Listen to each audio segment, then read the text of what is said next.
Hello and welcome back to Street Pigeon MTB.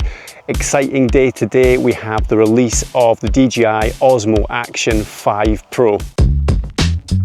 Right, dude. So the DJI Osmo Action 5 Pro is here, an incredible action camera with some pro features, and in this video I'm going to test it and tell you all about it. So last year I switched to using the DJI Osmo Action 4.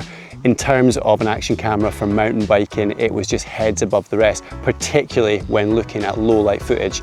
So today we're going to be taking the Osmo Action 5 Pro out on the trails to find out if it is still the ultimate camera for mountain biking. So you might be wondering what the Pro name actually means, and there's a few reasons why DJI have called this camera Pro. First and foremost is we have a brand new Pro level sensor. The 1/1.3 inch sensor has 13.5 stops of dynamic range. That's quite jargony, but what this actually means is that the image quality is improved and better than ever. We have better low light footage, and that high dynamic range impacts 4K footage all the way up to 60 frames a second in low light conditions. Combine that with a new processor for the camera, this thing has taken the Osmo Action 4 and taken it to the next level. So before we go any further, let's actually see what it can do out on the trails in terms of footage in both the auto settings and in the pro settings. Okay, so thought I would take you down on a little litmus paper test for camera. This camera is set in full auto just now, so I've literally taken it off the shelf, I've put it in 4K 30, we've gone ultra wide, and every other setting is controlled by the camera. If it gets good footage now, then you're on to winner, because a lot of people do not have the time to be spending mucking around with pro settings. So come to a trail, lighting is less than ideal, but to be fair, excellent test of the camera. So let's see what the footage is like in full auto. Do we still get nice colours? How is the auto sound? Is it managing to deaden the wind? Lucky I've got Alex in front of me. Stylish, very nice rider. Whoa.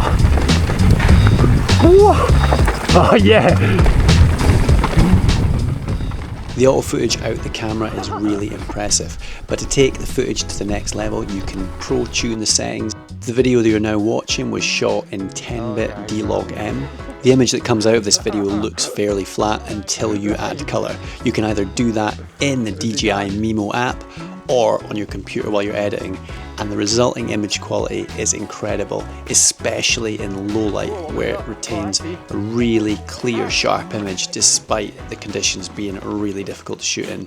So although predominantly these action cameras are going to get used for POV, they have some other options. So this camera shoots in 4K 30, which I use for POV, but it shoots all the way up to 4K 120 frames a second and 1080p all the way up to 240 frames per second, which means you can get creative with some slow motion, which we're going to try now. Right, 4K 120 test. Yeah, buddy.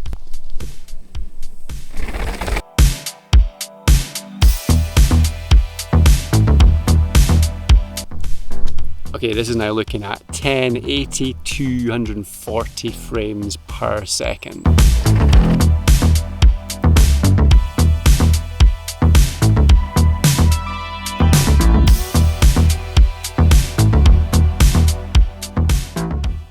So one of the great things about DJI Osmo Action series is because they are DJI, they pair with other DJI hardware.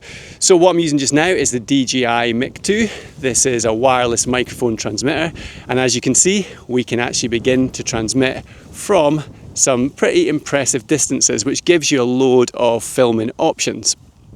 We're going to stick it on the bike just now and see what the sound quality is like, because in all honesty, if you're going for perfect sound quality, what we want to be looking at is using an external mic.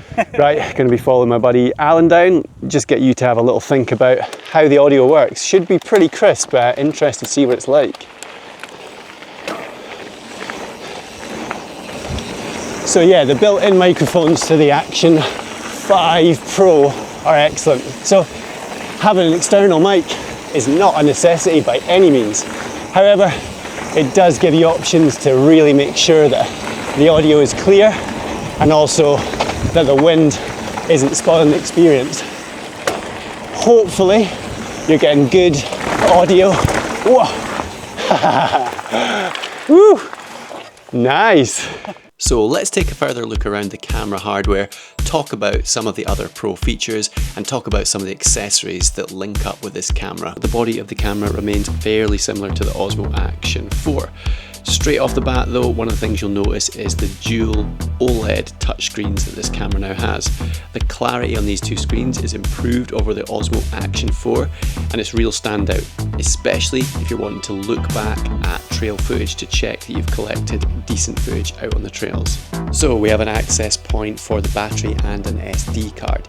Interesting to know that this camera also has onboard storage, 47.8 gigabytes of onboard storage. This seems like a really useful idea to me and offers you the chance to either record straight to the device or to have a backup if and when an SD card fails. We also have a more powerful battery than those found in the Osmo Action 4. Combined with that Pro processor, we have an ultra energy efficient camera. I haven't tested the 4-hour claim of battery life on this camera, but what I do know is from extensive time in the trails, I have yet to expend one battery over the course of a day. So one of the things I like about DJI is they really think about the accessories that are available. And in particular, there's some really decent accessories that just lend themselves to mountain biking. I'm going to share some of them with you just now. So first up is this little GPS Bluetooth remote that you can use for the Osmo Action 5. This does two things.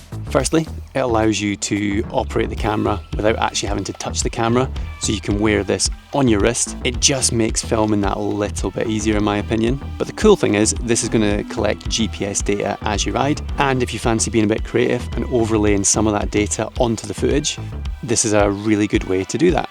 Another cool feature is the helmet mount or the chin mount. Now my preferred filming is with the chin mount. I think it gives you the most immersive footage. It gives you the same sense of speed as the chest mount, but you get improved stability, but it also tracks your head as you turn your head through the corners, and overall I think it's closer to the real experience of mountain biking.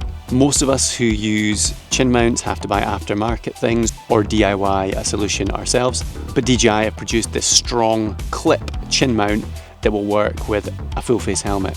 Really like their thinking on that one, shows they're actually thinking about the needs of mountain biking as a sport to film. If you buy the Adventure Combo, you're also going to get this really smart charging unit for the batteries.